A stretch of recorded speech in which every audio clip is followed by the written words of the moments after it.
Hello and welcome to another episode of Live Talks with me, Fawole. We have the wizard. He loves that. He's going crazy about that. And we have the amazing, wonderful, very, very, very, what's the word? Interesting, Humus, the poet. Yeah, what's that? I wanted to say your name, but I don't want to mess it up. So, and I'm known for messing up names. I swear. Yes. What were you gonna say? What was I gonna say? Try say it. You might actually get it right. Humeria? Butchered it back. Oh my god, both of you butchered it. Butcher. He was like, Mari. It's bad because he asked the second time and he still got it wrong. Yeah. You let me know. Come on, thank you. It's Hamira. Hamira. What does it mean? It means rosy red cheeks. Lovely. And you have got rosy red cheeks. Do I? You do. Okay. But do you know, you do, but you're the sort of person who is somebody who has got rosy red cheeks by default, not necessarily in your face. But metaphoric. Yeah, your energy. You're just like, sorry to be thing, but you remind me of like a Mulan or. I get that all the time. Yeah, no, but you're cute, like you're beautiful and everything. Not saying with your beauty, but you're particularly cute. But I know you're fierce. But you're more than you're a triple, quadruple, probably quintuple threat. 'Cause I know you're intelligent. I learned recently that you can fight. You have a martial arts background. Yeah. You've got great at poetry. You're a very good friend as far as I see you out with people. And the energy you exude is always nice and it's warm. Like, I perceive you to be someone who knows how to keep their boundaries because I've spoken to you and I just get certain energy from you. So you're not a walkover, but you're a very nice person, a genuinely nice person. And now you're welcome. Thank you. That's so sweet. It's real, isn't it? It's real. Where should we start? I usually ask people, how do we know each other? How do we know each other? How do we know each other? Yeah, how do we know each other? Oh gosh. I'm surely it's poets behind the mic. Was that the first? That can't be. Was that the first time? Was it the first time I think I actually came. I went to watch. Yeah, it is. You go on. You came to watch someone, and now I remember now. Yeah. Was it For the Love of Writing? Was it? Maybe it might have been her, or it might have been Solomon. Has Solomon been on the mic? Yeah. Solomon who? Solomon with the dreads. Yeah. No. He has been on the mic. No, he hasn't been on the mic at my event. It wasn't Solomon. It had to be For the Love of Writing. Maybe so. You came with Sean. Wasn't it Sean? No. What's his name, man? Oh man, that's good. No, it wasn't Arnie. It was something else. Humble Sean, ain't it? Humble Sean. Yeah. Wasn't it him? He wasn't performing. You came with him though that time though. Yeah, that time. But it must have been For the Love of Writing. Maybe. You came to support someone, basically. Cannot remember for the life of me, but yes. Yeah, and you saw the event, and I got to meet you, and then we spoke, and you came to the next event, and you killed it, you smacked it, and your story was very interesting to me, which is not the only reason you're sitting across the table from me right now, but it was one of the reasons that I was really interested in interviewing you and finding out your perspective and hearing about your life and what you've been through, like your trials and tribulations, your blessings, your triumphs, like your ups and downs, and all of that. I think like most people, we start at the beginning. Like I said, I've said everything about you already, but I'd like to ask you, what was you like as a child? Did you have these, as far back as you can remember, did you have the same kind of attributes, or how did these attributes develop in you? Something that I've actually realized recently is I've always been very, since I was a kid, there's videos of me being really argumentative. Like, I will challenge anything that you say, mainly with my dad. But I've always got to come back for something. And only recently in my current relationship has it come up to light. I was like, oh my God, I actually do this all the time. And I'm trying to be a little bit more, let me think before I speak now. But otherwise, I was a good kid, man. I was very creative. I was always creative as a kid. And I was always doing the most. Thanks to my mum, I always had loads of activities and extracurricular things going for me. What kind of stuff? I don't know why I hate saying it now, but brownies. Brownies, like a bit opposite to Scouts, yeah? Yeah, I was going to do that, but that's not that. That's like Star Trek. That's Star Trek. I don't know what it was. I think it might have been, I don't know. But brownie, my mum would take me swimming, brownies, martial arts twice a week. From what age? Oh, probably like year 6. How old was I? Like 10, 11? Nice. Yeah, so she had me doing the most. But that's how you kind of find out what I was taken to, and it just happened to be martial arts. Swimming was more so like a life necessity skill. So yeah, I was always busy, and I guess it's just coming through now, but I'm kind of taking it easy now because life is just flying, and I need to stay still for a bit. Swimming, what kind of level you at? Lifeguard level? Oh no, she was like, I just need you to learn to swim, so if anything happens you can survive. But where you at now? Just like 100 meters, 200 meters. Where you at now? Or you can just swim? I could just swim. Would you jump in the ocean and swim? Yeah. Yeah, that's lifeguard to me. That's I like, don't know. that's different level. That's different level. Swimming, but if someone dared me to do it, I'll do it. Yeah. I'm very competitive. I'll do it. Yeah, you're fearless. So the martial arts. What martial arts did you start with? I started with kickboxing. Okay. And then my club became an academy that started to cater to karate. So I started learning karate and entering karate competitions. And then maybe a couple of years ago, I started Muay Thai. Okay. And then there was just some politics with that, and I didn't, and then I just kind of stopped. But what kind of politics?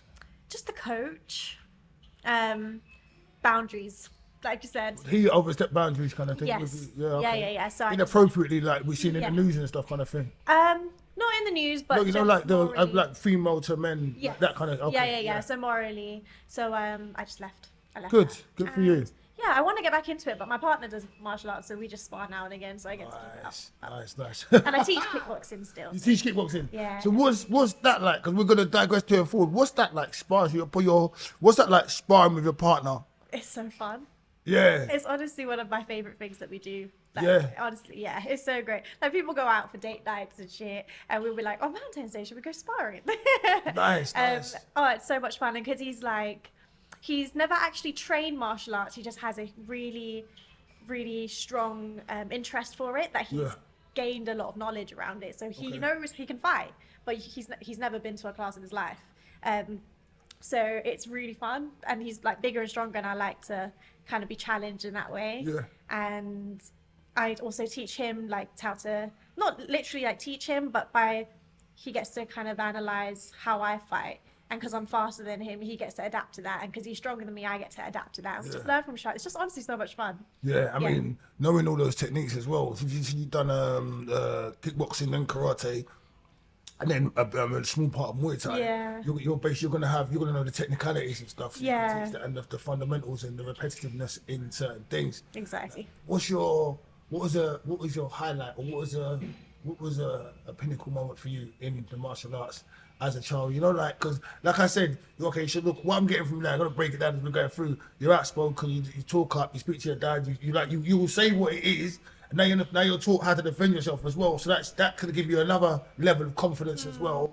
Like, what was like a nice moment for you in your martial arts training where you was like, you know, like sometimes it's hard when we train, because I train a lot as well. He's like, you don't want to be there, but sometimes it's like you feel like you're on top of the world. Apart from sparring with your partner, along the way, like the competitions you entered, what was that like as a young lady? Looking how you look as well, people coming up against you, they're probably going to think you're a pushover. Certain times you surprise people. People do judge. And it's hard, man. So, that's like the worst thing you can do, is judge someone in a martial arts competition. Be like, yeah, they're small. They look too cute. Then they probably don't have it. That's the worst thing you can do. But you saying that actually reminded me of one of my favourite moments. Was I was in a K1 competition, and I don't even know how old I was. I don't know, 16 or something like that. And I've still got a video of it somewhere. And I'm fighting, and I win the fight, and I got ranked, I think, the 8th best female fighter in England. Nice. And I was like, oh my god. I was like, oh my god. Okay, great. Fucking people up. Who would have thought? Like, wow. I was like, oh man, I was so happy. It's an unbeatable feeling. It's so great. And then your team's there. It's great, man. Your finishing move, or how you did, or what sequence you used? God, I can't remember, but in one of the fights I landed a really nice kind of low roundhouse kick and a high roundhouse kick. Okay. So people don't expect double ups. Yeah. Generally. So when you're going low, they think that's the end of your kick. Yeah. And I went up and I got it nicely on. So I've got a video of it somewhere. Remind me, I'll send it to you. It's really cool. Yeah, and I got a picture of myself at the end of the fight with a bloody nose, and I'm holding my mouth guard and my trophy, and I'm like.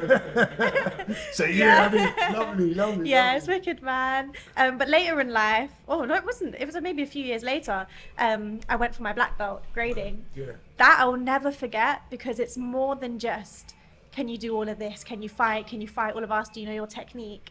it was also like, can you lead? Are you confident? And my sensei made me sing. While you was doing your He was like, stand there, sing me a song. okay, yeah, at And your I was comfort like, zone. Nice. Yeah, and I sang a song.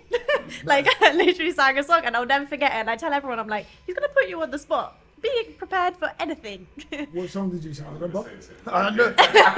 Oh, you feel me? I feel you, bro. I feel like it's a bro. James Morrison song. I don't remember what it's called. Sing some of it, bro. I can't even remember it. I need to find it.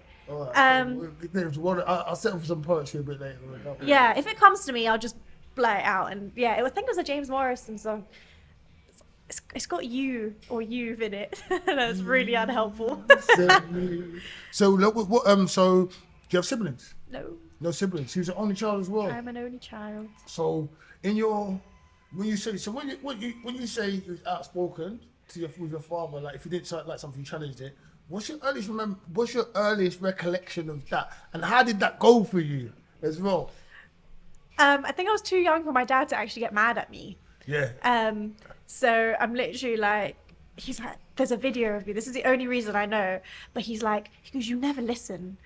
And I'm just like, you never listen.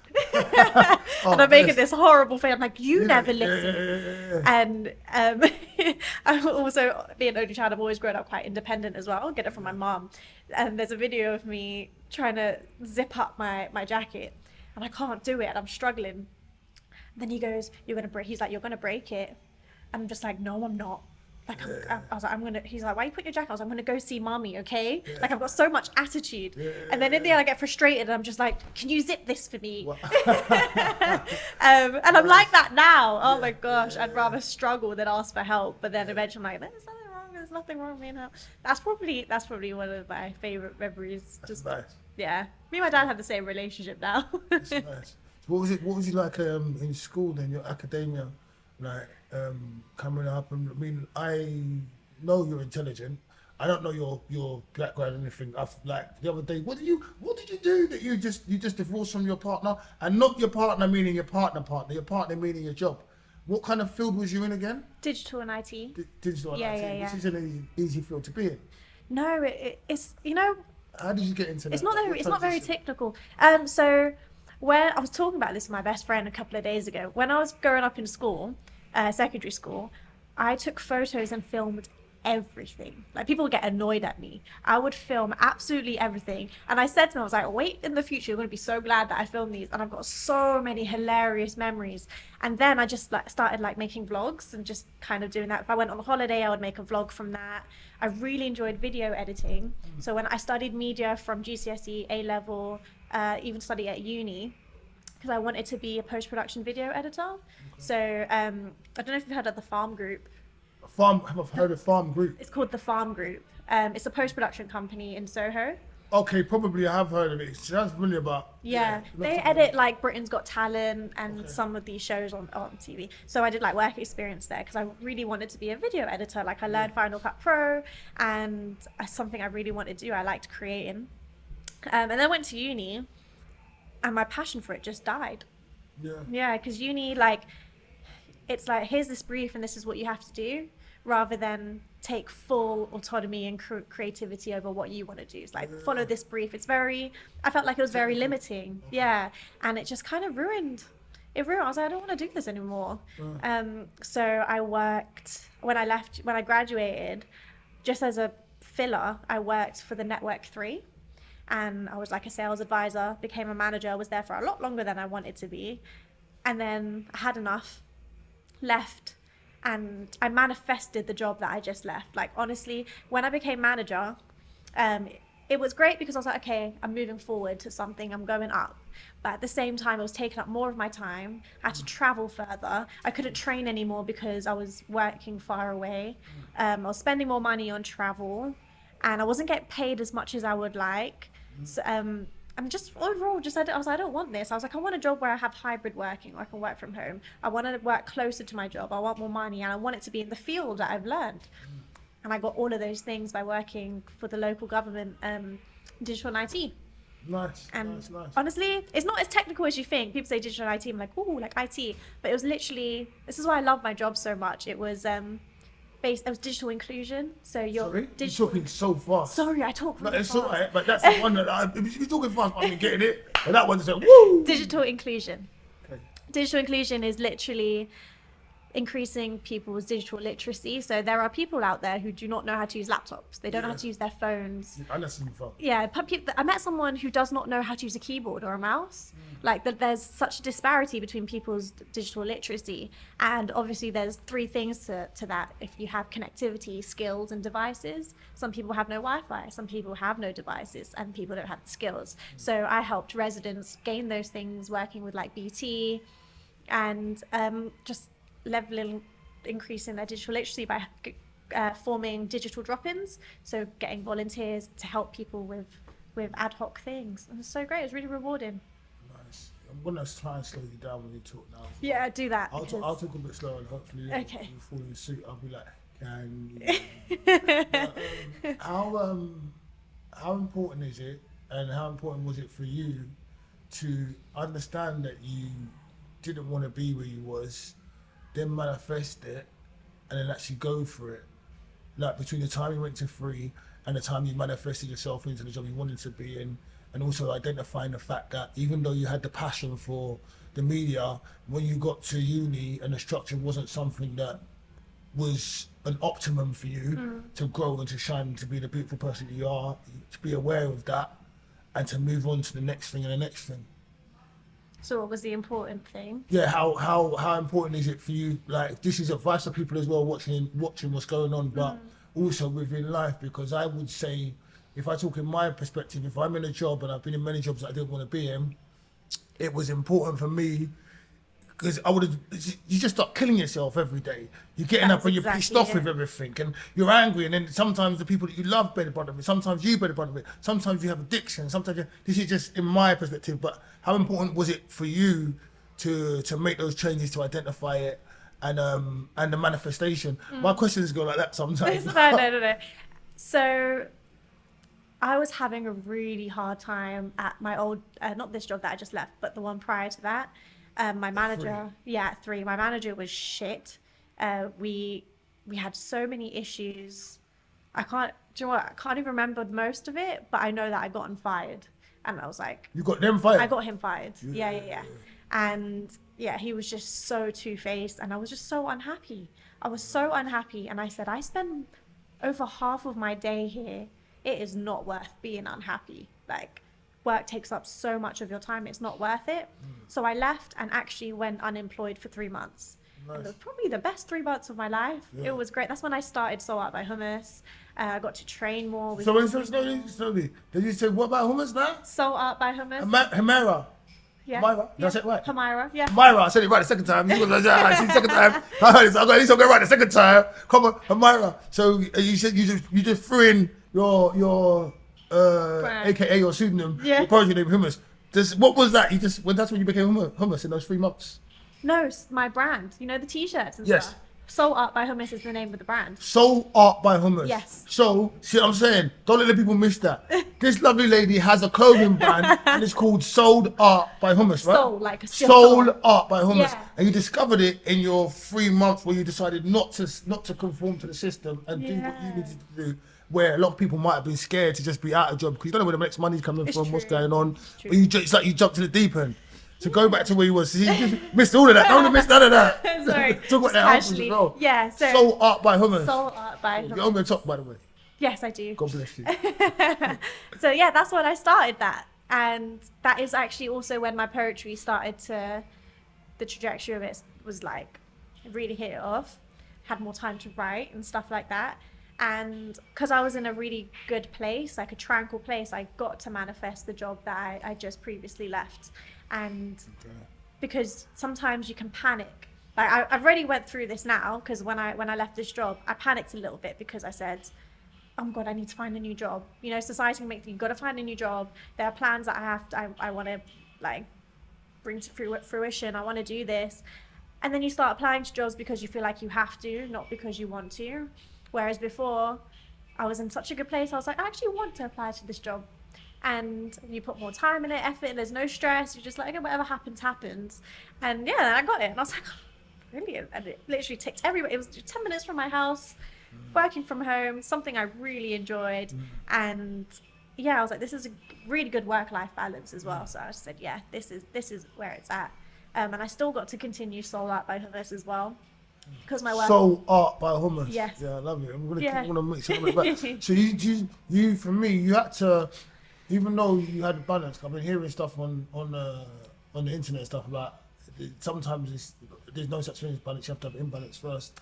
Like you had the imbalance of not having a job and everything else to create the balance that you wanted. Yeah. So you had to be totally imbalanced and just throw caution to the wind, do something that you was afraid of, didn't know where the next pound note was coming from. However, you was brave enough to do that, and that's how your balance created. You created the balance you're talking about now. Yeah. What was the What was the process for you? You know, like in those 3 months, so the first week, obviously, like you said, like whatever frantic. It's like, okay, wake up. Fuck, this ain't so bad. You know, like maybe jump in the water. This ain't so bad. Okay, I haven't got a job. I haven't got this. It ain't so bad. Yeah. And then, okay, I can start creating. You have to explain to me the process for you. And then, what was the seed for the Soul Art by Humus? What was that thing? You bing, Soul Art by Humus, and you start that. When did that start to grow? And what did that look like for you? So, my first products for Soul Art by Humus was related to International Women's Day. And Come on, that's what I want to hear. that's when I launched That's a big day as well. That's beautiful. I think it was like March 18th or something like that. And I drew there was a song that was going viral at the time. It's called I Am Woman. I don't know if you've heard it. I Am Woman. I probably have, but I'm really bad with names It's and like, stuff. Because I am woman, I am fearless, I am sexy, I'm divine, I'm nothing. I think I heard it. Yeah. And I got you to sing as well. You're easy, and you don't sound too bad as well. So that's song. And I thought, oh, it's going viral. Let me create prints of these. And it literally was affirmations for women saying, I am fearless, I am sexy, I am divine, I am woman. And I launched it on International Women's Day. Beautiful. And that was that. And I just thought I needed it's like a social event, and that was it. And I needed some inspiration. That's something that I could relate to, something I wanted to do. Did it, launched it, and then and I was like, okay, what's the next step? And then I felt like I started drawing loads of things that were similar. So kind of digital art around women, celebrating women, but then I realized that I'm missing out on a whole other audience out there, like that's so much bigger. And that's when I combined it with poetry, because I was new to this kind of poetry scene, and I said I want to kind of give back. Like I want to do something that highlights all of us. We do so much, we create so much in words, but let's do something for us, this kind of thing. So that's when I combined the two. And yeah, I've come off of your question now, haven't I? So no, you talk. That's what we're here talking. We want to talk about anything. Wherever we go, we go. But yeah, I didn't just. Let me be real. I'm gonna be so real. This was a secret initially, but it's actually not when I think about it, because this is just how I do my work. I cannot draw to save my life. Yeah. Give me pen and paper right now, you'll be shocked. I cannot draw, right? But how I do things is I trace things. I get inspiration from things. So I've got like a little graphics tablet, and I'll take a picture of you now, upload it to my laptop, and I'll trace it. Nice. And then I'll turn it into something digital. Okay, and I was a little bit ashamed of it initially. Why? Because I It's your thought it's not process. authentic. That's your process. That's my process, and that's where I'm at now. Yeah. I'm just like, if you don't like it, you don't like it. Yeah. But this is what I do. This Everyone's is how I do process is it. different. And it's still creative in some kind of way. There you go. So, yeah. If you create something, it doesn't matter how you create it. You created it, and your process is your process. Some people take other people's lyrics and put them together. Some people take the inspiration from certain words. It is what it is. Yes. You don't have to, but the best thing to do is to apply the fearlessness you have in every aspect that you can, and just do your thing. Exactly. Own it, man. There's a thing in psychology where you have memory pockets. So even if you haven't completely digested that information, subconsciously your brain has taken something in and you put it in a memory pocket. And then it stems off the idea of no idea is ever original. So I'm just like, They aren't. Yeah, I mean, they say talent borrows and genius steals. yes. So There we go. come on. Yeah, that is just as it goes. I don't know who they are, but I've heard it from them. In today's climate, how important is it to understand yourself and to be able to be a woman?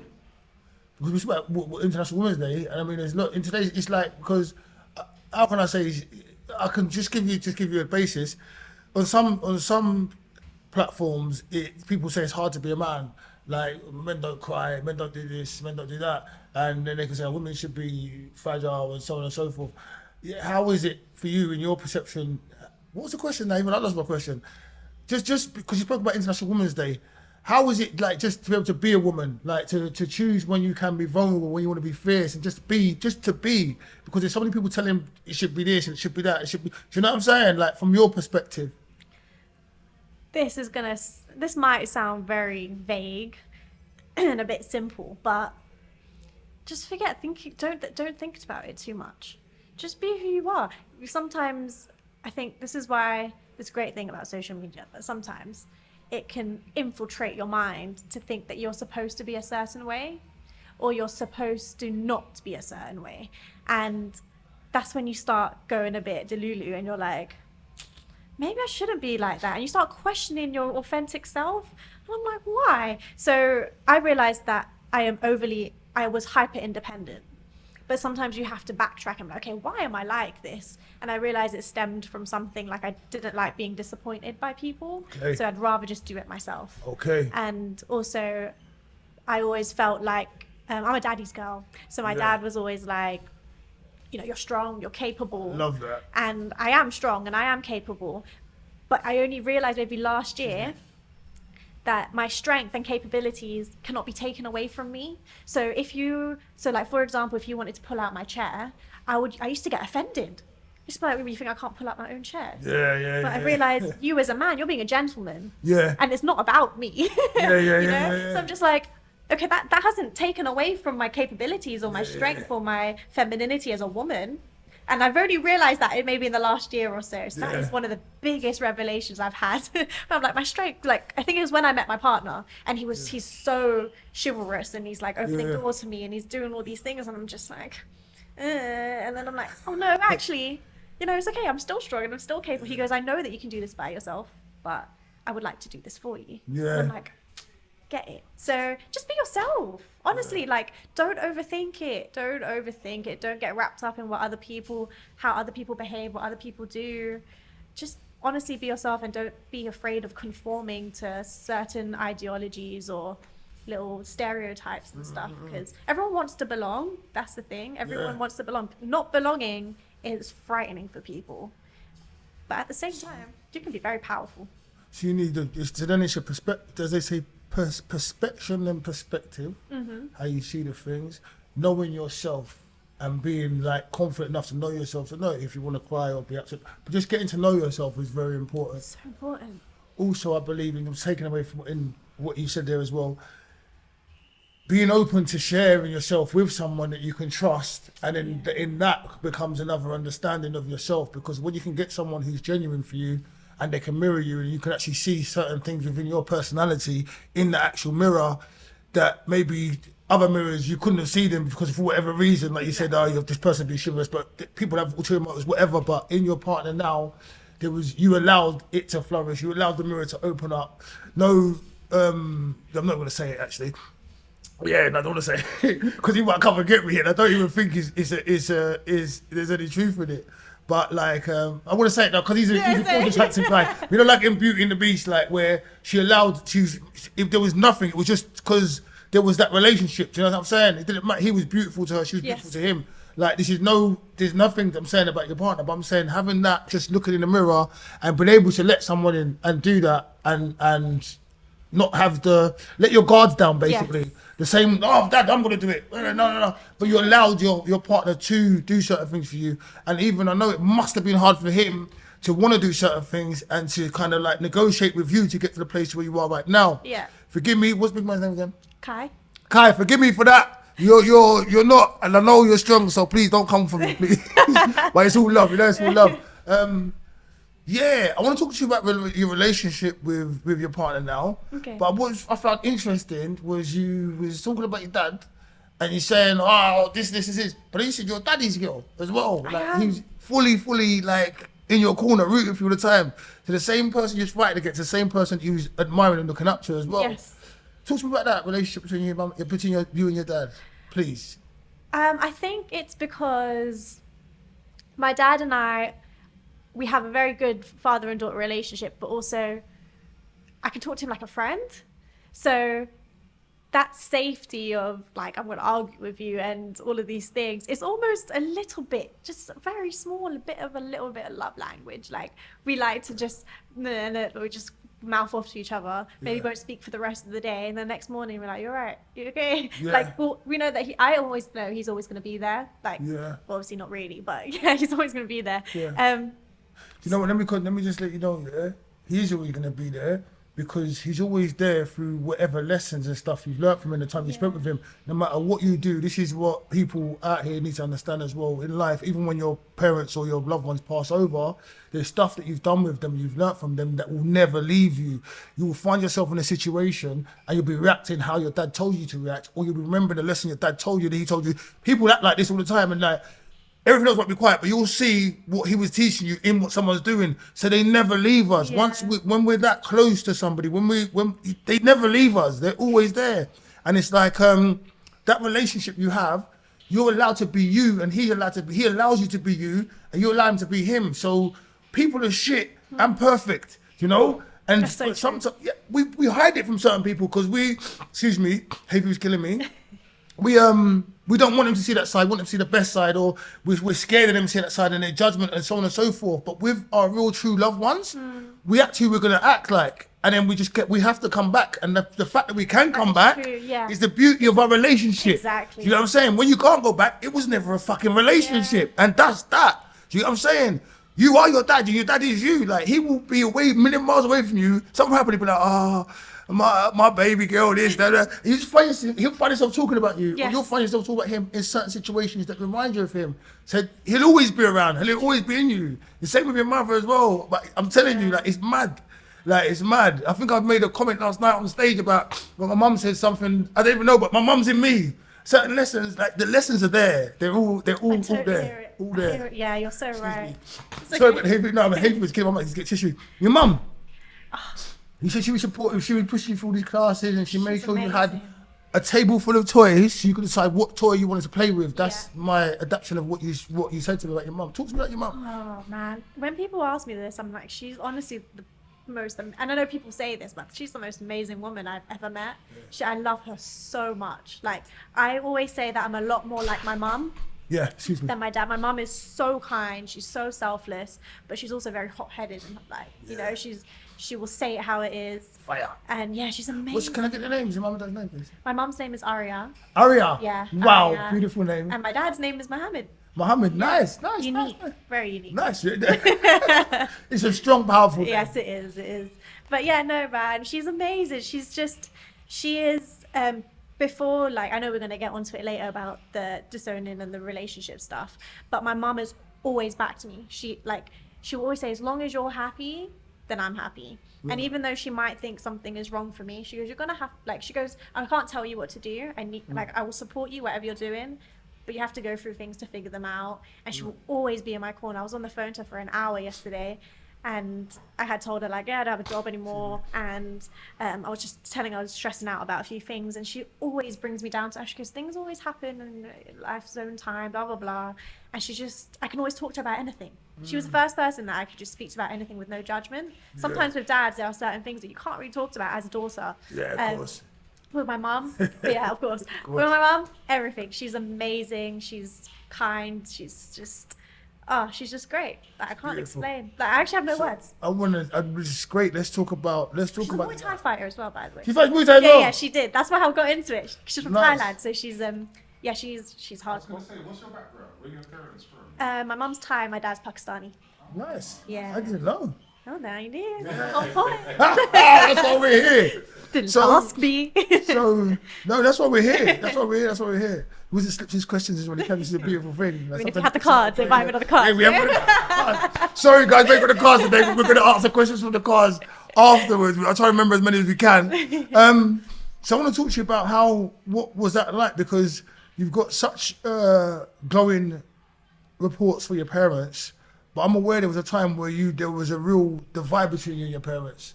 And like, the divide no longer is, but the rift, it did happen. So how did that happen? What went on? How did you feel within that time? I'll ask you a couple more questions within that. But being so close to your parents, then my understanding is it your partner with you now? Now with the separation? No, it was previous partners. So your yeah. previous partner, and to me, it's almost like you're now flying a coop almost, or you're going living into your own life. So parents automatically are going to be protective of you anyway.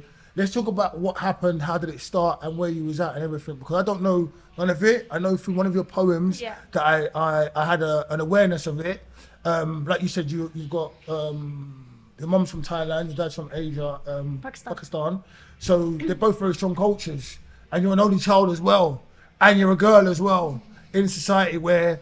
And both your parents have spent time with you. They've invested in you, like emotionally, time-wise, everything. They love you, you know. Yeah. So you're gonna want the best for that person. And you've now, as a parent, you're not a parent yet, but you'll understand. 'Cause I'm a parent. It doesn't matter how much you just get scared of everything. I get it. We're gonna wrap them in cotton wool. Do you know what I mean? Yeah. You could go to the shop and I'll be thinking, oh my God. The amount of shit you think as a parent is mad. Yeah. So you as a child won't see it, but yeah, what happened and how did it happen and how did you get through it? Before I go into the story, I have to say that me and my dad are on great terms now. We're probably on the best terms we've ever been on. Good. And when I wrote that poem about it, I put it together. I said parents, but actually it was just my dad. My mum was always supportive of me, but I didn't want too much attention on my dad because I still love him and I felt bad even. So I was like, let me just encompass parents. Let's say parents, not just my dad. Because I felt bad. I was like, what if something happened? You needed to get that off your chest as well. And that was the first poem I ever wrote. And I was really impressed actually. So You say impressed or depressed? Impressed. Probably depressed when I was writing it too, but I was fine. So oh gosh. So I don't know if this is true, but I'm gonna say it anyways. My dad always came across very anti-black, and I didn't know why. And obviously, the more you're trying to take your child away from something or protect them from something, the more they're gonna kind of gravitate towards this thing. So it just so happened that I was dating black guys, and I knew how I would feel about it. I would hide it from him, and oh my God, I'm going way back now. I can't remember how old I was, but do you remember Tumblr? Tumblr. Right. I'm old, I'm too old. Yeah. So Tumblr, right? I had a little Tumblr account. Can I be enlightened, please? Well, sorry, you don't know what it is? Oh, no, sorry. He knows, I don't know. And people at home might not know. how do I explain it? It's like, it is a form of social media, but less interaction. You have it's like MySpace. Okay. I know. I remember the name MySpace. I never used it. I remember the name MySpace. It's like you kind of get to create your own website, Okay. Showcase your personality, and it's like Twitter. You get to repost certain posts that you could relate to, create your own pages. So I would have a page of like school and have pictures of kids, school fun on there, and then I would have one of my partner and blah blah blah. So it's like that. It's like a little web page, right? So I had one of those, and the guy I was seeing at the time, I had a separate page of me and him, like just the cute stuff, and one of my uncles on my dad's side, I don't know how, but he found it. He found it, and hell must have broke loose. I don't know how. I don't know. I haven't confronted him about it yet, but time's gone. There's no point. But he found it, and in Pakistani culture, like my dad's dad passed, so my dad's mom, my grandma, she's like the matriarch of that side. Anything that gets reported to her, it's peak. She tells her. She goes. He tells her. Yeah. Oh, do you know Hamara's seeing a black man? Blah blah. Here are the photos. Blah blah blah blah. She obviously tells my dad. My dad had Facebook at the time for the first time ever, and some random guy, like some troll, I don't know who it was, sent these pictures to my dad on Facebook with some really horrible comments that no father wants to ever hear. And he was telling me this, and I had to just kind of deny it, blah blah blah. And then it came to light again. My dad was like, no, I trust my daughter. This is not happening. Came to light again. Dad was fuming, and he kicked me out of the house. And my parents are separated, by the way, so I live with my dad. He kicked me out of the house. and my mum came to my rescue. And that's where it started from, like when I was very young, right? So it started there. I mean, because I don't want to miss something, because you've got this story in your head, and I'm going to miss stuff, so I might interrupt you a few That's times fine. and digress. But you're saying we'll get back to where you got kicked out. But I want to ask you about like being a young, like, and I'll say young Asian woman, because I know in a lot of different cultures there's this taboo for you to be, not even taboo, it's like, oh, don't go black guys, but we get a really bad reputation. But everyone's human beings. No, there's shit people in the Asian community, Yes, there's shit people definitely. in the white community, shit people in whatever other community. There's really shit cunts, excuse my French, really horrible people Completely. that do some really horrible things like physical violence, abuse, and all sorts of stuff. Why, in your interpretation, because you can't speak for everybody, why do you think people are like this? What is it that is so, because they wouldn't mind someone dating an English guy, this, oh my God, it's a black guy, no, she's lost, she's gonna be in the streets, it's this, it's that. It's like, the fuck is that? Like, what do you think that is? You couldn't even jump in as well. What is that? Is it, and I'm gonna add, is it through this whole, like, they're scared of black people and what we could do? Is it the whole Willie Lynch thing? Is it, what is that? It's everyone, because even we had that thing of we couldn't bring a certain culture home ourselves. So, Could you bring a white girl home? That's what I'm saying. Yeah, no, but I can't swallow that wizard. Like, as in, like, I couldn't maybe say, mum might question if I brought a white girl home, whatever. They would question stuff. But my understanding, if a young Asian, like a Bengali, Indian, Pakistani, Chinese, maybe not so much white people, if there is to be a black person, like you said, you get disowned. It's the end of the fucking world. No, how could you? You've ruined the family name, never come back. Don't darken you've darkened my door now. Like, it's peak, bruv. It's peak. Even though we're cuss, we'll accept people in. So many That's how things. I see it. Go on. What, sorry, no, you can. There's so much to that encapsulates this. So you know how, back to your point saying when you're a parent, you're cotton wooling your child, right? Yeah. Because of the things that you've seen in life. Yeah. My dad brings this up a lot. He's just said, from experience, I have seen how black people are, blah, blah, blah, blah, blah. They are unsuccessful, they're unreliable, they're this and that, right? Stereotypes. Yeah, exactly. Stereotypes. The media will support this. Exactly. Because that's what it is, right? So there's that.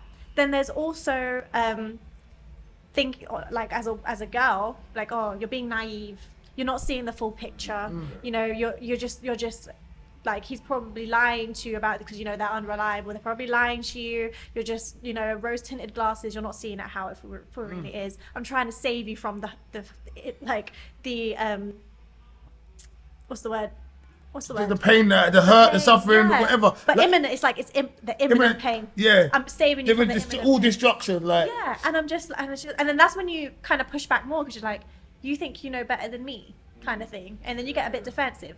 Now on the other side, this was less of me because my Pakistani family isn't very. It's not like other Pakistan. We're not that close, right? But there's also status, and there's, oh, what would the family think? What are they going to talk about?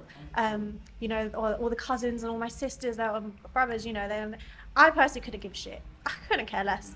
It's your life to live. Yeah, I don't care, and I'm not. My family and I, you never done nothing for me. Like, honestly, I don't care. So, but my dad, like, oh, you know, you've embarrassed me. You know, blah blah blah blah blah, that kind of thing. So there's so many things around that. But to me, I'm like, this is the human being that makes me happy, and you know, I like this is where I'm at right now. There's people, sorry, Greg, and I'm eating as well, because there's stories I know of, like arranged marriages and certain things that go in certain communities, and people stay and stuff, and they're not supposed to stay, and they're getting beaten. Man's taking all the money, all certain things happen, but because of the same culture, oh no, that's okay. But it's not spoken about. But automatically we get that stigma. Like, go ahead and say what you want to say. That It's not just to us though. I would never just like to take on this towards black people, because as much as we say that, you're just brave enough to say what your reality was. Like I said, in the black culture, if you bring home a white girl or another culture, you've got the same problem. It might not be dealt with in the same way, or we might say. So, can I say to you this, yeah? So if we did that, yeah? It might be more open. No, what I'm saying to you is, not to take away from what you're saying, but in respect to what you said as well, in the whole hierarchy of the family, it will not be across the board where you'll be rejected. In other cultures, the whole entire family will reject you. In our culture, there'll be certain people that will accept. There might be people who are, for want of a better word, racist, prejudiced, because of things that have happened in the past and history, which is understandable. But within that, there will still be people who are, okay, give you the benefit of the doubt, warm and inviting. Like you said, the grandma, this one, that one, everyone's against it. Everyone, and even if people are for it, they have to show the solidarity in being against it in other cultures because that's how it is. I just think it's a lack of understanding, and it's just a Definitely. different generation, isn't it? Definitely. That generation was born into a time where that was real. It was prevalent. So I think it's inhumane. I think it's stupid. I think it's ignorant. I think it's dumb. I think people are still like that now. Yeah. I mean, if you're naive enough or that simple-minded enough to not want to be open to another culture or someone else that could be just as good as you or just as bad as you, it's all fucked up. So, across before the beginning of the time up till now, humans, I think it's a human thing more than anything. yeah. That's like.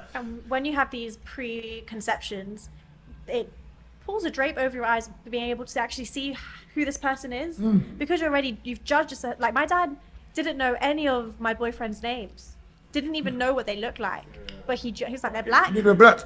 Like doesn't ask what they've done, what they do, nothing at all. But you've judged him, and now you won't even your eyes won't open wide enough now to actually get to see like what I see. You know, this actual how this person is. So yeah, which is I want to sad. get back to when he threw you out now. So he's throwing you out. Go on. Go back to your story now. So Oh, yeah. You found out. So you. Oh, so yeah, it threw me out.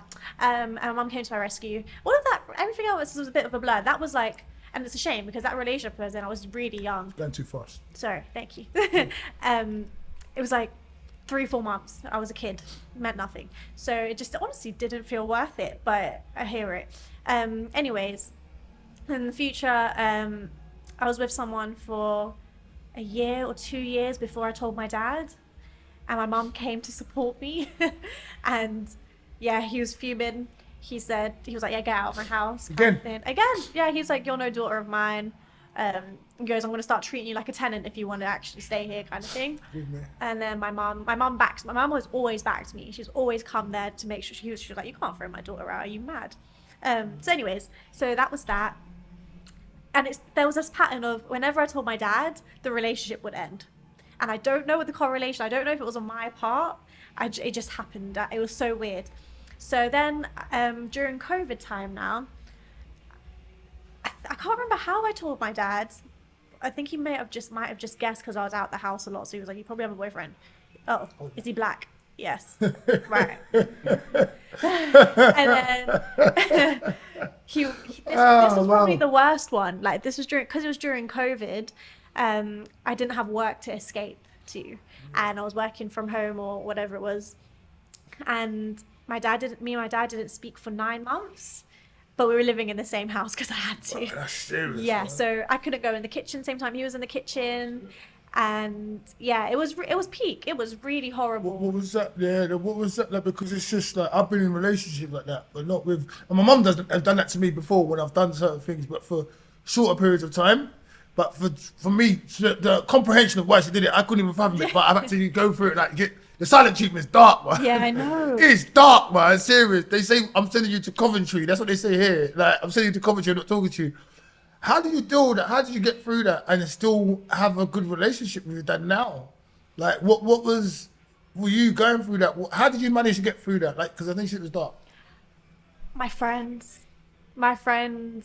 like video calling was obviously at a high then, but I would speak to them every day, and just being able to speak to them and not feel alone, because yeah, it was literally just me in my room for 8 hours a day, and then go downstairs to eat sometimes. Eggshells.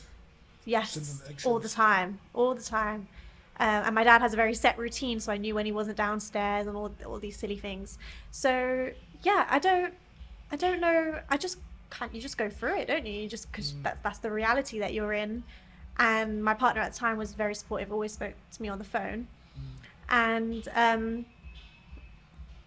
yeah, that was it. My friends and the guy I was seeing at the time, and then. Sometimes I do wonder that was probably the darkest time of my life. How do I have such a great relationship with my dad now? I've realized it's unconditional love. Like I love my dad unconditionally, and I think it's a two-way street as well. yeah, he does. And that period of time taught him that there are things greater than losing your only daughter. It's just like, you know, they say that you don't know what you've got until you've lost it. Yeah. He missed me during that time he chose not to speak to me. He's course. just very stubborn. He wants to make a point, and he's hoping that this will correct whatever mistake I've made. Can I just say to you, even though he threw you out and done what he was doing and stuff, he always knew that your mum would be there for you at the same time. You do know that, right? No. I'm telling you, he knew if he's got a relationship with your mum, once he threw you out and he was being stubborn, like cutting off his own nose to spite his face. He knows who your mum is. He knows the relationship with your mum. You're still learning this stuff as you're growing up. Yeah. But he knew your mum wouldn't have it and she'd be there for you. I guarantee you, if your mum wasn't around, it wouldn't have been so easy for him to throw you out the house and leave you, like, for whatever better phrase, to the wolves. That makes sense. I'm telling you, like, this is me looking at being a father as well and knowing how the world works and stuff as well. Yeah. Even though he's pushing you out and he was cutting off nose to spite your face, he still knew where you was. It's not like he thought you was in the house with the black man. That would have blown his. Do you know what I'm saying? He knew you was with your mum, even though you might have still been seeing the guy you was seeing. He was with your mum, and your mum was there taking care of you. So I guarantee he probably checked in on you without you knowing he was checking in on you as well. Maybe. Like in a stubborn kind of way. Yeah. That's the thing, though, isn't it? It's all, he does everything surreptitiously. Like, he will do. What, say that again? That word? Surreptitiously. Surreptitiously. Surreptitiously. What does that mean? Means like without drawing attention, like kind of secretly. Nice. So he would always do that. So I'd always think, oh, he doesn't care about me. Even to now, to this day, I'm like, Dad doesn't care about me. And Kai is always like, he does care. He really does. I'm like, he doesn't check on me. Like, I'll be out till like 3 in the morning. You know, he does care about you. But it's just how he is. And I'm Old school. learning that. Old And school. as I'm growing up. Cultural as well. Yeah, exactly. Definitely. As I'm growing up, I'm understanding, even though I'm not a parent, I understand the parent view. And I didn't understand that when I was younger because you think it's all about you. And then I'm growing up and I'm like, he was acting from a place of fear. Yes. And men. Yeah. Yeah, that's Men good and for you. I did it by emotions. that. Well done. Yeah, preach it. Yeah. Say it, man. Yeah, you got it out. Doesn't come out very well. So Yeah. it's like, okay, you're showing me that you care by disowning me. Wicked. All right, cool. Yeah. So yeah. Try and push the bar. You try and create ultimatums, and what he really wanted you to do was say, "No, daddy," but you didn't. So it's like it went a bit further, but Yeah. he was no way he's gonna let go of you. Exactly. We were clashing heads because I'm just as stubborn. I'm just like, cool, Yeah. let's do this then, and that was that. But yeah, we both were just struggling, and he always brings up how he goes, history repeats itself.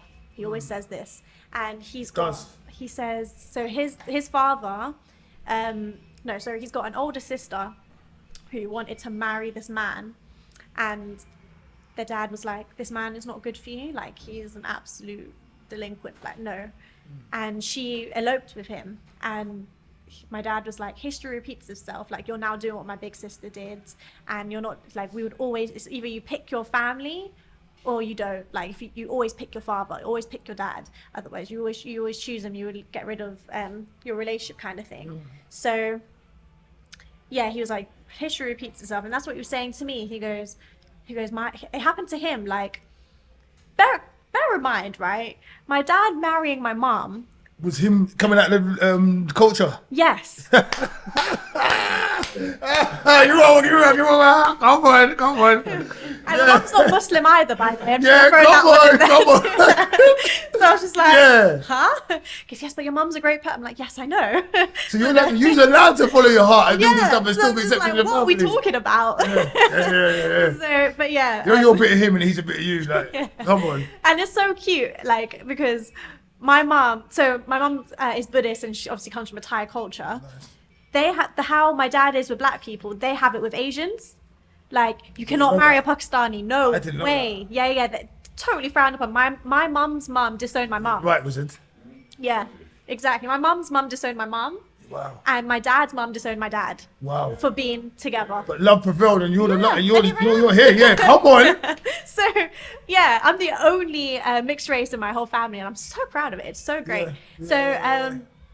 Yeah, it's just history does repeat itself, I guess, but he left that bit out where he did that too. Yeah. I mean, now you guys have come full circle. You're talking positively about your relationships and everything. Yeah. But now the comprehension of the similarities between you and both your parents is it's right there. it's just all there. And like if you knew it at the time, you could say, well, mum, you, and well, dad, you, and but you didn't. You had to go through it. Yeah. But it's just it's such a beautiful thing. And how was it? Your dad knows Kai and everything, right? Oh God, they're like best friends. And your mum and everything. They're chilling at home right now. See, so talk to me about that. Talk to me about that. Kai's an amazing person. I met him at Flowetry. I didn't know him. I was sitting next to him and one of his friends. His energy's banging. Like, he's a nice guy. You know what I'm saying? He's like, he's a serious guy as well. Yeah. Like, He's a man's man. Definitely. How did that, where did you meet him? How did you meet him? How do we meet? So there was a poetry event, right? And he's very private, so I'm not going to explain too much about his life. But there was a poetry event that I went to, and he was working there. I can't say too much, but he was working there. And, or kind of working there, but also his friends who organize events, he was a mutual friend of theirs, so he was there just chilling. And I went there with Tish, you know Tish? Tish probably. Yeah, Tish. Went there with Tish and my friends and my grandma actually, and went there and Nice. it was The same grandma that leaked everything up? no, sorry, this Well, is the not Thai my, grandma. this is not my blood grandma. Okay. This is my ex's grandma, but Okay, we're still okay. very very close. Okay. So I'm there with grandma as well. Okay. And so this is a sensual sexual poetry night. First I've ever been to, right? And I'm there to support Lay. And I'm there and Lay speaks. yeah, Lay speaks. So I'm watching him, blah blah blah. And Tish, he was like, "Oh, Humus, it's Leo full moon. Like, go on, just put your name on the open mic." And I was like, "No, I'm not really feeling it." He goes, "Come on, do it for Leo full moon energy." I was like, "Fine." So I go over to the thing, and he's sitting there, and I just looked at him. I was like, "Oh my God, I have never seen a man so beautiful in my life." Easy. Like, I just looked at him. I was like, "Oh my God, absolutely gorgeous." But obviously, I'm very reserved, so I said nothing. Yeah, and, as you do. Yeah, and I spoke to his friend, and I was like, "Hey, how do I get onto the open mic?" And he goes, "Oh, you do poetry as well?" Yeah, I was like, "Yeah." Wrote my name down, went down, sat with grandma. Grandma's very intuitive, yeah. Cool, She's a very intuitive lady. I'm sitting there with grandma. I've said nothing about this, and Kai walks past me and grandma. I said nothing. I didn't let off anything. Grandma nudges me. And she goes, "There's something about that one." And I was like, "How did you know?" I was just like internally crushing on him. And I was just like, "Yeah." But that's that. So I was like, "Cool." And then he goes, "Oh, I'll make sure to come watch your performance." Yeah. So all the headlines went first and open mic is at the end. I go up on stage and I see him standing on the corner of the stage just watching me, and I perform I Like a Man. And Your poem was "I Like a Man." Yeah. Remember the poem? mostly, yeah, it's a really long poem. It's a 6-minute poem. Okay, I don't know if it was 60, but I'd like an extract from that afterwards. To go on. Okay, fine. So I performed that poem, and yeah, it went really well that they asked me to headline the next show, right? So he spoke to me afterwards, and I think I asked for his Instagram, and we were just talking for a bit, probably about martial arts and stuff, and added on Instagram, blah blah. We added each other on Instagram and Snap, but we never really spoke that much. Like, just kind of went out, and then he knew I was headlining the next event, so I was at the next event, and I was there with someone that I was seeing, and he obviously saw that. He was like, "Ah." So he saw that. Yeah, Kai saw that I was with someone. He was just like, "Oh." But apparently, he says now that he had like mustered up the energy to cut and confidence to come speak to me about it, speak to me and like ask me out and stuff. But I was with someone at the time. Yeah. So we barely spoke on the second time. Yeah. On and off, replying to each other's stories on Instagram. Nothing consistent with like whatever, just throughout the year. And then one day, I think we were just talking more, and I said, "Hey, whenever I'm not seeing anyone at this point," and I'm just like, "Hey," I didn't mean it in like a datey way, but like we had lots of interests like gym and martial arts and stuff. Yeah. And I said, "Hey, whenever you're free, like we should just go chill sometime." Like he goes, "Yeah, sure." He plans the whole day. I just see it really casually, by the way. I see it very platonic because I'm not forward like that at all. He's a romantic motherfucker, right? I didn't expect it. We went to this place and we asked the guy something. He goes, "Oh, like what's the vibe? It depends what you want to do." And Kai goes, "Oh, first date vibe." And I just went, "Anything that date?" I was like, "This is a date." And then I started to get really nervous, and I was like, "Okay." And I was like, I had no idea that he liked me. Yeah. And so he was just as reserved as you was. yes. Come Because on. he's not forward like we're just yeah. not forward. And I was talking to him about this maybe a few months ago, how both of us have never really been in like as a female, this might come across really cocky, but I don't mean it to. It is what it is. But as a female, we girls have no game. Like, Girls have got no game. got You no don't need to have game. but that's the thing. So the relationships I've ended up in, I say ended up in, is because the guys pursued me. I've never pursued anyone before. I've just kind of, you know. So Can you say that again, please? Girls have no game. Girls have no They have game. beauty. They have something. They have things we want, but they have no game. yeah, going up to a guy, be like, "Hi, you're really cute. Can I have your number?" Like, Yeah. So no. I don't think it's attractive. You know what? I don't think it's attractive as a man. I mean, it's nice if a girl shows subtly that she likes you. There's certain little pantomimes they say, you know, the hair, certain little things. But I don't think it's attractive. I hear that. What do you I think we low key know that as well. It's actually. I'm like, when girls are come on, because girls are trying to be like, oh no, because that Does game it come like, across too needy? It's not even about needy. It's like you're taking away from me the opportunity to chase you. It's like, imagine a lion, yeah, and a zebra just come and lay in front of the lion. Like, eat me. Eat me. Like, I don't work for it. I don't want there's it. something wrong with that. There's something wrong with that zebra over there. Like, I don't know why you're gonna get stuck in my teeth or something. You don't want it, and it could be the most beautiful girl in the world. Yeah. But if you're too accessible, or you're just there, or you're like onto a man, like, and it's not even needing. It could be hungry even, but if you're just onto a man too much, doesn't matter who you. Me personally, and I think other men as well. You want to chase. You want to be the. You want to be the hunter and not the prey. Yeah, or you initiate it. Yeah, exactly. You want to be romantic. Like, you want to do that whole romanticism. So yeah, I think that's why it just automatically, biologically, I think that's how it is. Like, Yeah, again, that's kind of the norm, isn't it? Like courting and yes, stuff like that. Yeah, let me give you my jacket. Don't give me Yeah. your jacket. Do you know Yeah. what I mean? Yeah, I hear it. So the date, he goes, we're on a date, and you was like, Date was great. go on. Yeah. No, break it down. He goes, we're on a date. Sorry, guys, I interrupted you, and you was like, you didn't know it was a date. Yeah, I didn't. Talk to me from there. What happened from there? So we had such a great time. So we did some activity, and we're both very competitive. So it was really, really fun. And then What did you do? ping pong. Ping pong. Have you been to Bounce? No, see, that's what I'm saying. Elaborate. No, it's a ping pong place. I know, it's very, very. See, bounce. See, bounce. Okay, It's so you in went. Camden somewhere. Okay. Farringdon, I think. Okay. So Bounce, and it has an interactive ping pong board. Okay. And you're playing like interactively, but Okay. they've also got like beer pong and stuff like that. Okay. So, So you could play some and I games, told like- him from the start I am shit at ping pong. Yeah. But I beat him at beer pong, and then he was like, "Oh, it's because of my wrist." We had a whole thing. It was great. It was so much fun. And this is the first time, like, he paid for everything, and I found that really strange. I get really uncomfortable when men pay for me, and again, this links to like the weakness and incapabilities and taking away from my strength or whatever, right? And also, I'm just not used to it. So he was paying for everything. I'm just like, this is so strange. And then we went for a walk to the British Museum afterwards, which was really, really nice. And he has an interest in like ancient history and things like that. So I'm just like, that's really attractive. I like that, you know? Having some brains. Yeah. It's beautiful. You saw him, he's like, da-da-da-da. You saw him with grandma, like, come on. You know, so she's like, yeah, and all that. And then now you're seeing, come on. It was come really on, layers, yeah, layers. exactly that. But as we were walking there, he was talking a lot, right? And he was talking, and a little part of me, he's going to find this so funny because I say this to this day. He comes across a little bit arrogant.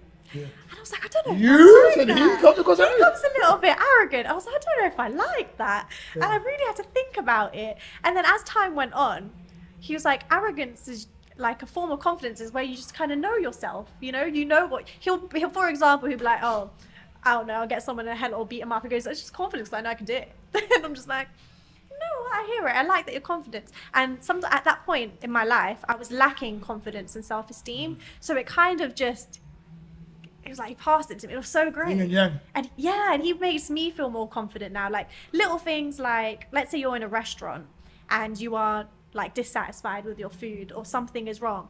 I would just sit there and take it. It's fine. I don't want to inconvenience anyone. I feel bad. He will be like, this is not okay. And he's not trying to be mean or horrible. But he goes, like, I paid for a service and I have not, like, you know, he's very logical about it. And I'm like, you know what, you're right. And he's made me more confident to be able to do that. It's just the little things, you know. So anyways, He likes his food as well.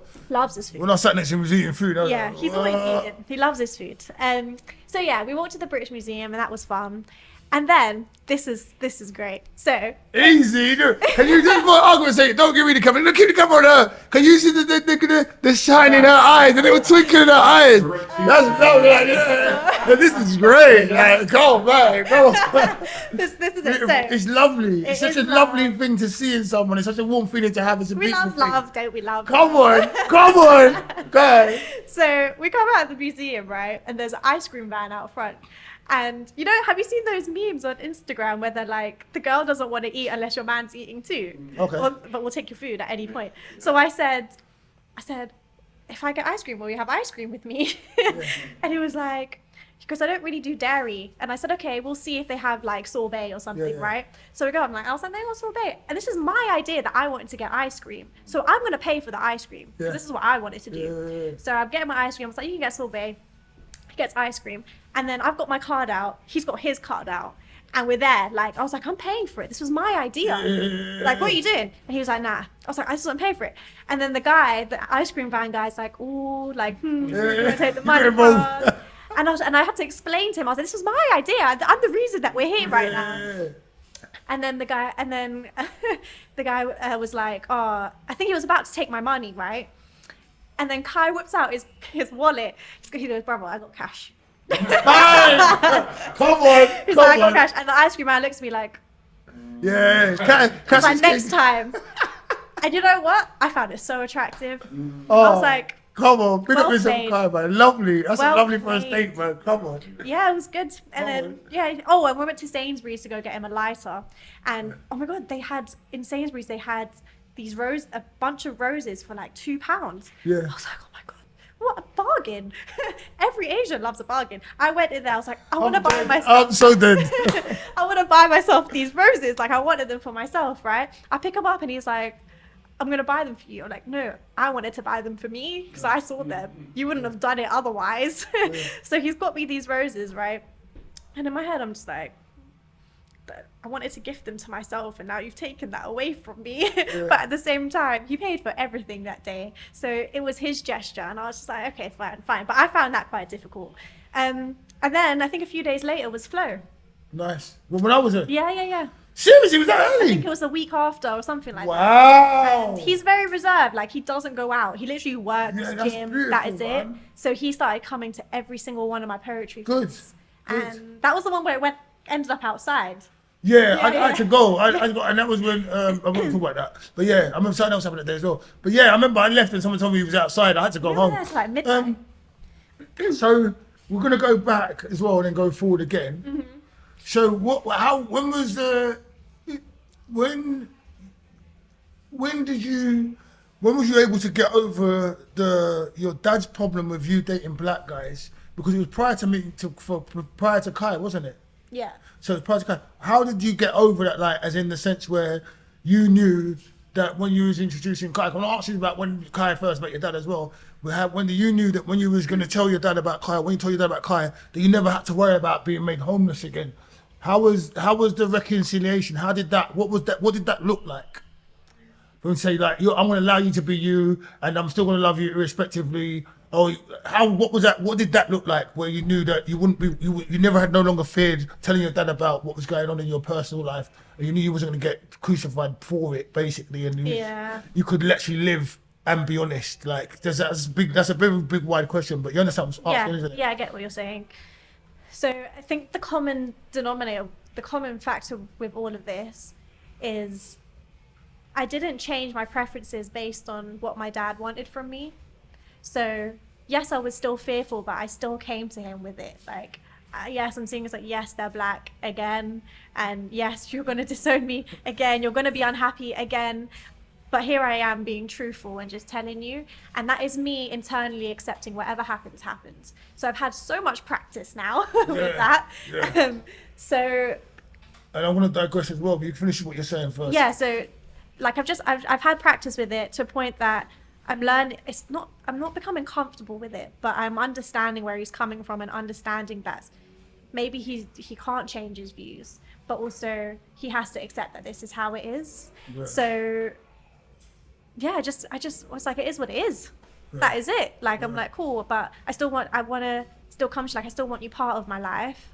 and I still want to, you know, be honest with you about everything. Yeah. Because he always said that he hates that when I lied to him about it. Yeah, I'm like, yeah, but do you understand why I lied to you? Because I was scared. Yeah. So I was like, cool, I will now tell you every time I'm gonna go to my boyfriend's house and blah blah blah. Yeah. I was like, let me do that, and you'll have to now deal with your demons whenever I bring it up. Yeah. So yeah, I just kind of just got used to it. How important is that? Because I can't talk on everyone's personal life and everything and how their relationships are with their fathers and how each individual human reacts and acts with certain stuff.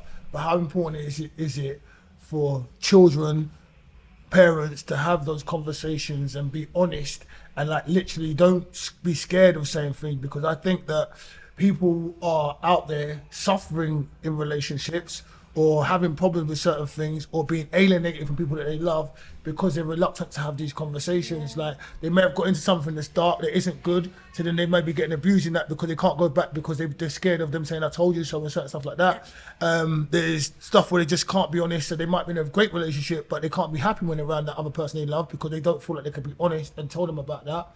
You understand? Have that conversation that you've managed to get over, like have consistently bear the consequences of getting thrown out and all that stuff, which is hard for a lot of people. But how important is it to have that conversation and to let people know without fearing or without fear of what's going to happen, being honest and saying it and getting past that? Because your dad will always be your dad and you'll always be his daughter. Do you understand? And that is I think it's imperative for us to have this conversation, not be scared of stuff. But in your sense, as a young lady as well, for protection, and that's like across the board, for your protection, for understanding, to have your safe bracket, you know, all of that. These conversations are necessary, but I want you to elaborate on what I've just asked. Yeah, completely.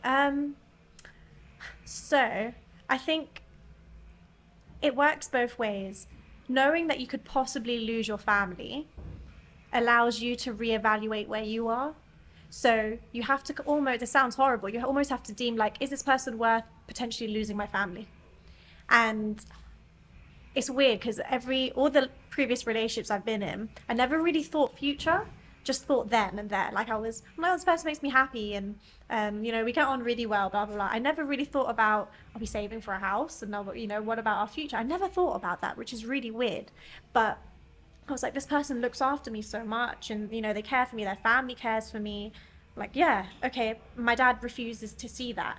So he has to learn in some kind of way, and this is where I'm at. So being able to have that conversation, this was the thing I struggled with a lot is, bear in mind me and my dad's argumentative relationship. I get really heated when we have chats.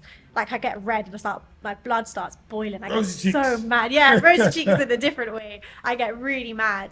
But having to understand, it's like talking to a child. Like you have to be that bigger person. You have to be the emotional cushion for if their cup starts over pouring with anger, you're the person that needs to just kind of keep it down and simmer it down. Let's pause here. Please remember where you are, please. Give me this, Chris.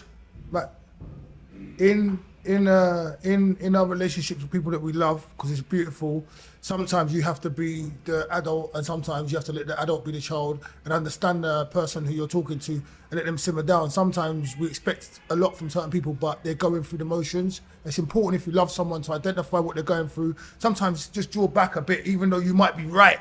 Just draw back a bit and let them breathe out, and then it'll be a easier ground for you to conversate and get to what you need to get to. Sorry, go ahead. No, that's completely right. Because you summarised that so well. Yeah. Yeah. So it's back to Myra. So we have to simmer it down. So I used to get really defensive whenever he would say things naturally because he's being very one-dimensional about it. But I had to be like, right, let me hear what you're saying. Okay, now let me not be defensive, but I'm going to combat what you're saying politely. You know, I'm like, okay, I understand what you're saying, but how about this? Like, have you thought about this? And sometimes, because it's an emotional response that lacks logic, there is no logic grounds to it. So that it gets to a point where she goes, no, just, I don't want it. I don't feel like it. I don't want it. And I completely relate to that as a woman. I'm very emotional. Yeah. So it's just being able to have that conversation and be like, okay, look, we can talk about this. Okay, maybe it's not going to happen now. Maybe this conversation is not finished, but we're going to try again another time. So me and my dad had these conversations, so many that maybe some lasted a minute, some lasted 20 minutes, some both of us just left the room. Like 9 months, like the whole COVID thing. Yeah, exactly. During the 9 months, it's probably happened only twice.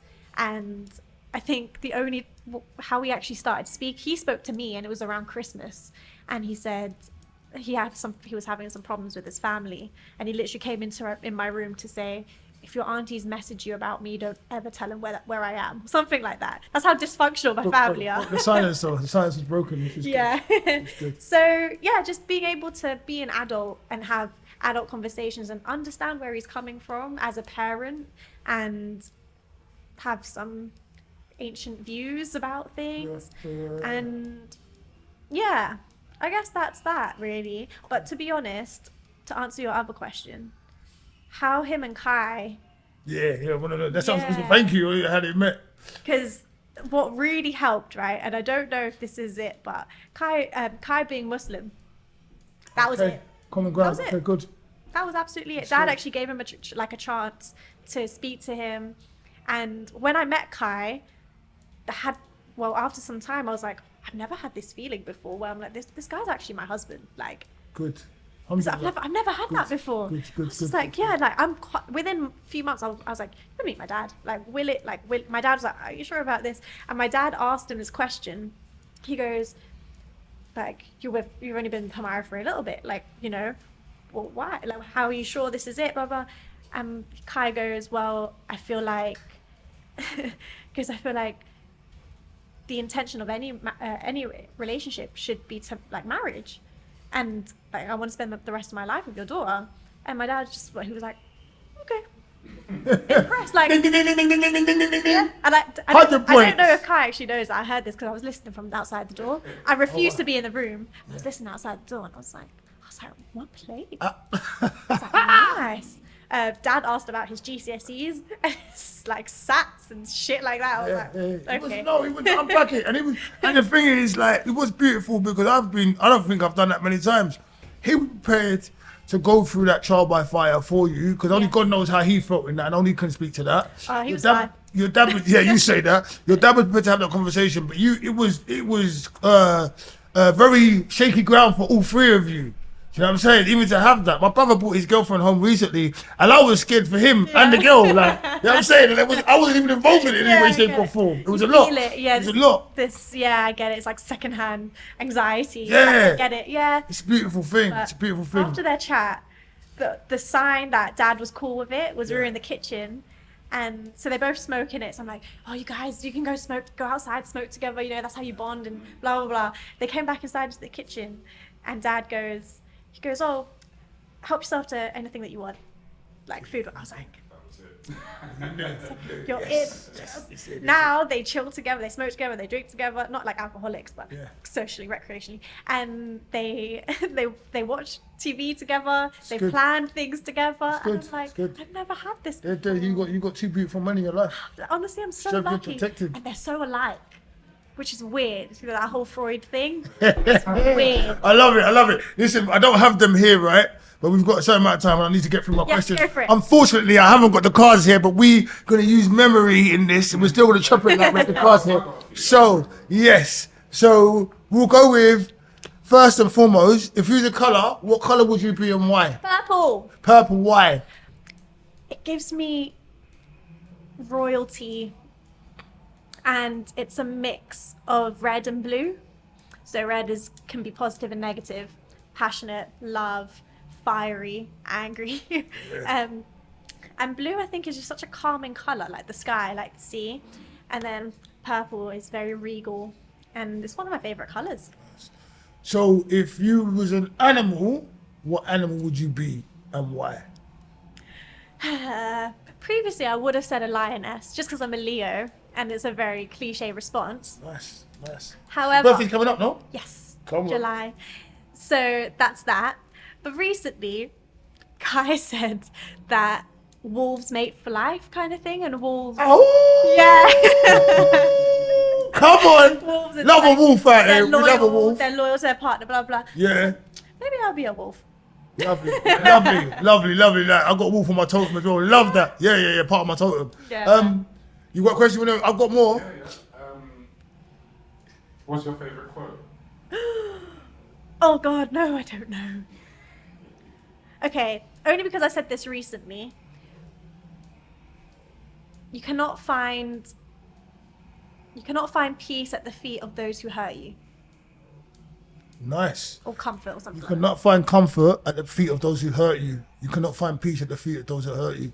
Cool. So don't look for it there, innit? Yeah, it's weird though, because it's up to you to decide. Because let's say you're in a relationship and that person really hurt you, you might not ever find it there, but also they're the only person that understands what they've put you through. If they can't help you with it, who else is going to help you with it? But I want to say, like, I agree. I like what you said, but above all, you need peace. Yeah, I hear it. Above all, no matter what it costs, as a human, you need that peace. Completely agree. If you can't have peace, you ain't got peace. You ain't got nothing. Like, from personal experience. No, I hear it. And even if you have to cut off someone that you love That's it. with your entirety, your peace is the most important thing, man. Serious. Yeah. It's serious. I can't stress that too much. It's serious.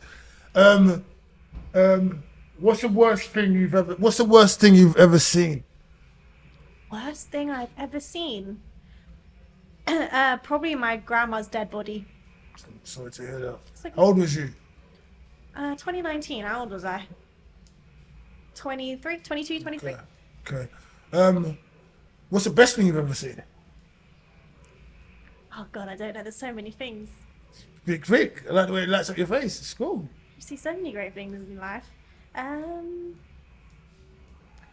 actually can't bring myself to remember. What pops in your head first? When you saw someone in the poetry,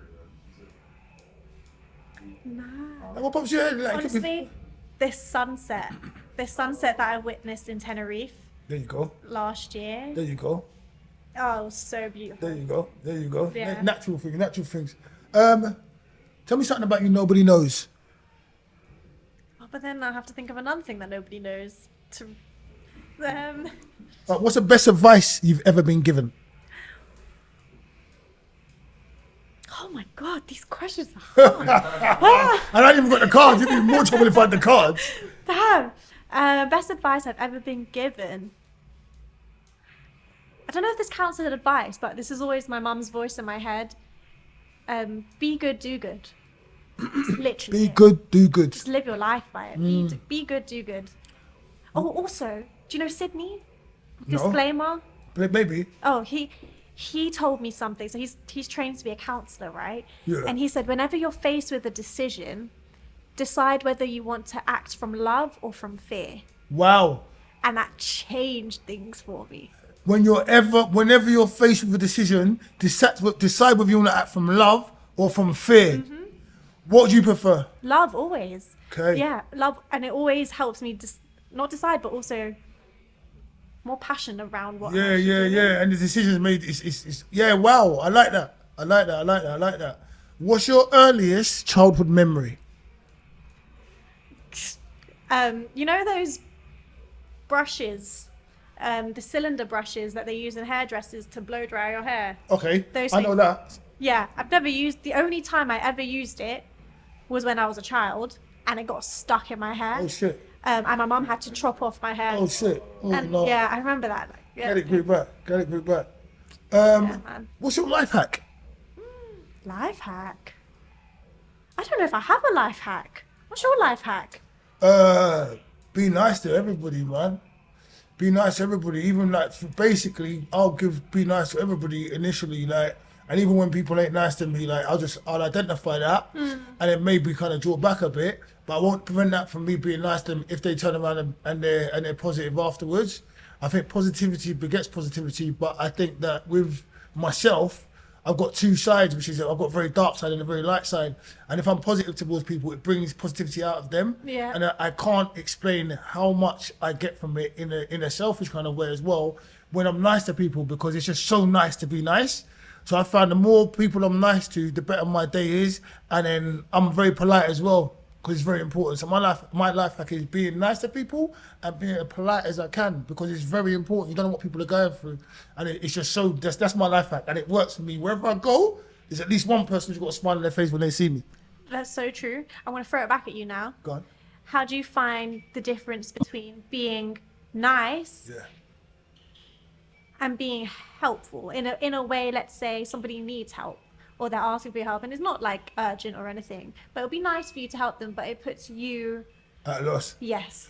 Oh, Lost in terms of time, Okay, energy. it's that's also it's very rewarding. I mean, it even to the point where that sometimes when you help people, there's not a thank you or anything like you can be. They can be very kind of like entitled. It's still knowing the fact that I can help you and like I'm helping you from the fact of I just want to help you. Not I want you to say, oh my God, you helped me, Yeah, pat me in the back, give me anything for it. I love that because I've been helped by people in the past who've shown me that. Like, and they've not wanted that from me, and I've seen that they've done stuff for whatever reason, and I've got my own identification, like big black man, this. But somebody could have been anyone, an Indian guy, a Chinese person, a white person. They've only seen me and they've helped me. You know what I'm saying? And it's such a beautiful thing. So it's just so beautiful to be able to help people and not want nothing for it. Yeah, It just reminds me of my humanity, and it's like it's oh man, it's worth fucking like thousands and thousands and thousands of pounds to me. Seriously, like that, I could live off of that. Certain days, just actually helping someone and knowing it's from the bottom of my heart, and like even I've helped them do something, and it's just Really great, yeah. yeah, I'm grateful for that feeling. But even if I'd help them and just walk off, and I might never see them again. But like, I hear it. Yeah, I love it. I absolutely love that stuff. I get that. Love I used it. to be like that. I hear it. Yeah, you are still like that. You're just choosing when and when not to be like that, and Yes. you're pouring back into yourself. That's my life hack, actually. I got it from my mum. Always save enough for yourself. It's important. Yeah. It's Always important. save enough for yourself. important. People drink up your drink. Relationships, everything. Yeah. Yeah, because I think, so, you know, sometimes in relationships, early days, you throw everything into it, you're 100%. And when it ends, you've got nothing left for yourself. You forget who you were. You forgot the things that you enjoy and things that you love. And that's why I know my relationship now that I'm in is the right one, because I'm still very in touch with things that I love and my passions and stuff, but I also still give him my all. Good. And yes, I still keep enough for myself without giving him less. So, Good. yeah, it's great, man. That's my life hack. Good. That's beautiful. He's got You gone. If you had one wish, what would it be? If I had one wish, And Uh, I wish the wizard would pay me. considering my recent unemployment. Very good thing I said. Considering my recent unemployment, I do wish for just the massive lump sum of money right now. I feel like, no, it doesn't fix all my problems, but I feel like it's an enabler for things that I would like to do for myself and my family. Just there. That would be nice. That would be nice.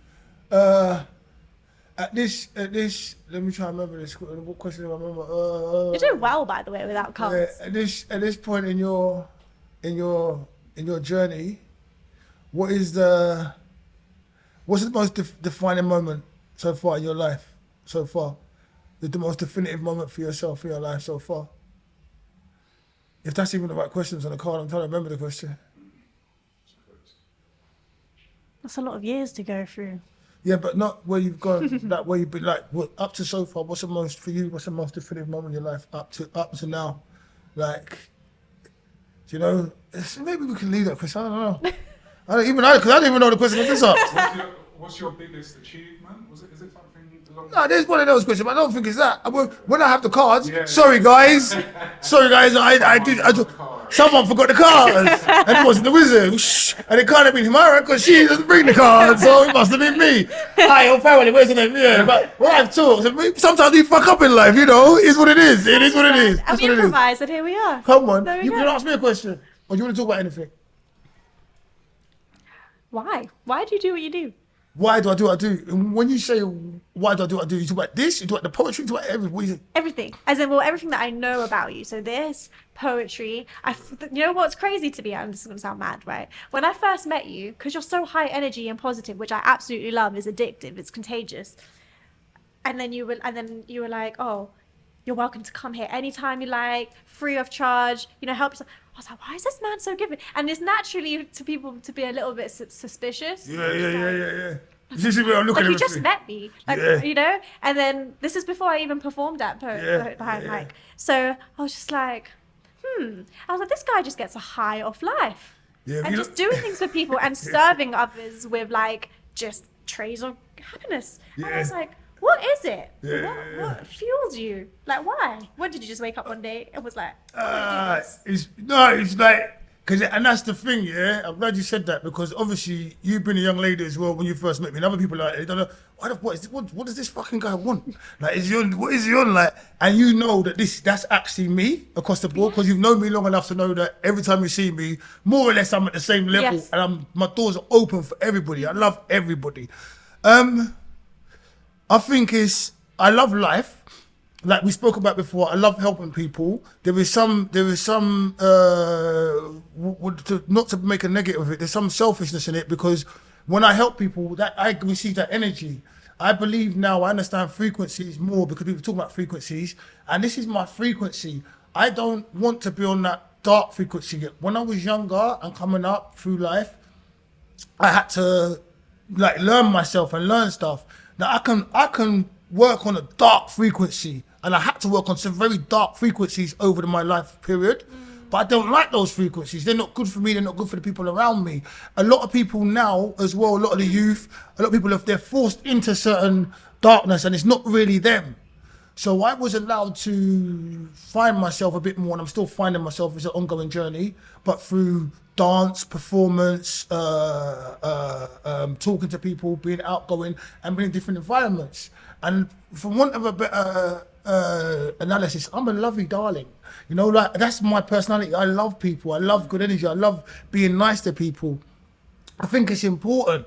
It's so important. And because of the darkness I've seen, I haven't done much darkness. Because of the darkness I've seen, I want to bring light to everyone that I meet and enjoy. Like, my frequency, seriously, that's my frequency. I want people to feel comfortable around me.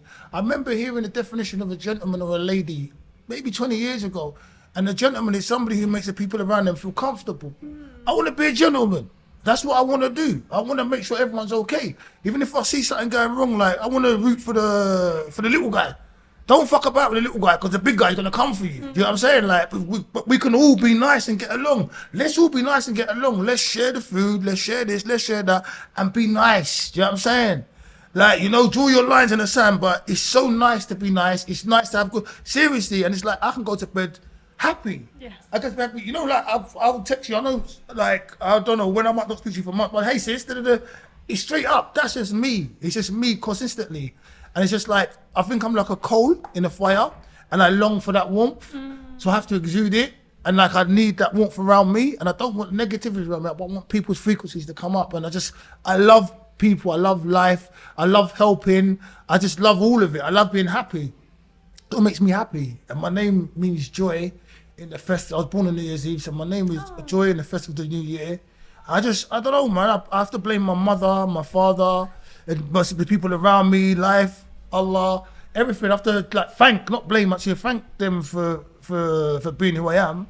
But yeah, it's just what I love. I just love people. I love being nice to people. Seriously, man. Like, and I ain't making no money from nothing. We want to make money to give other people But that's how stuff. things thrive. When you don't do it for like monetary gains, things don't last that long. Like, yes, you want everything to be lucrative in some kind of way, but when you start something because you have a genuine interest and you're passionate about it, that's when it thrives. It's like my cup runneth over. Yes. I swear to God, seriously, my cup runneth over, seriously, with people like you, people like the Wizard, like the voice by the camera, all the people that have been on the show. Like, yeah, it's just, you can't put a price on it. So a lot of people are looking to social media or looking for like towards. I've had most of the material stuff as well, and I do like some material stuff, but that's really gone from me. Like I'm happy with my beats. Like, you just can't. There's no price you can put on it. And when your frequency's right, you can enjoy that. You can wake up and be calm, be happy. You can wake up and do this, and like, I'm very hyped. I'm very, very hyped. So that, even people understanding me and being happy to see me, like, and understanding, like, I don't want nothing from you except for you to be happy. Yeah. It's so cool. So rare. It's so cool. It's real, man. It's real, man. I swear to God, it's real, man. Till the day I die, and I've said it many times here, just get at me, you'll see that it's real. Come and see me. Doors always open. Come on, love everybody. Love yourself. Yeah, come on. You got anything to say? We can wrap. I think we're wrapping up. Yeah. Sorry, I speak so fast. Nah, I speak fucking fast too. You know? Oh, you wanted the I Like a Man, innit? Yeah, come on Let me then. find the best. Come on then. I have to see it to know. Bust that up. And I'm gonna sit. But this for you, Kai. The initial one for you. Big up Mohammed. Big up Ariana. Aria. Aria. And big up yourself, Kai. And everyone else who loves this lovely young lady. And we here. It's Life Talks. All you got is listen. We're gonna go out with a poem from Humus, the poet. Come on, when you're ready, girl. Okay. Let's go. Okay. So just some context. This poem was a list of things that I required in my partner. It was like a wish list. Okay. I like a man who can communicate. How sexy is a man who can communicate? And I don't mean talking shit, but I guess I'm here for that too. Talk to me on a daily, no matter the time zone. Talk to me about what you geek out over in your loud thoughts when you're alone. Talk to me about your pain. Because I'm here for everything, not just your moments involving champagne. Communicate when we fight, but also when everything is all right.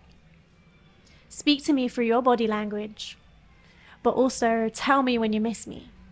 Don't see it as a vulnerability. Communication is the cure to any emotional instability. I need your availability, emotionally and physically. I want you to want this just as much as me. I'm gonna leave it there. We'll leave it there. I'm gonna leave it there. We're gonna leave it there. Come on. I'm gonna put this out on Spotify on my birthday, by the way. Finally. And it no plugs. Come on. Hands little but it's deadly. Plug it your where they can find you and then boom. On Instagram at humchuhan. If you type in hummus, Humus, I will just come up. And I'm on TikTok now, but I don't use it much, but I should. Also Humus777 on there. And that's it really. I'm gonna be on Spotify soon. That was a long time coming, but yeah. This has been great. Thank you so much. Thank you. How long has it been? Time really flies. Oh my goodness. I'm not talking about really good.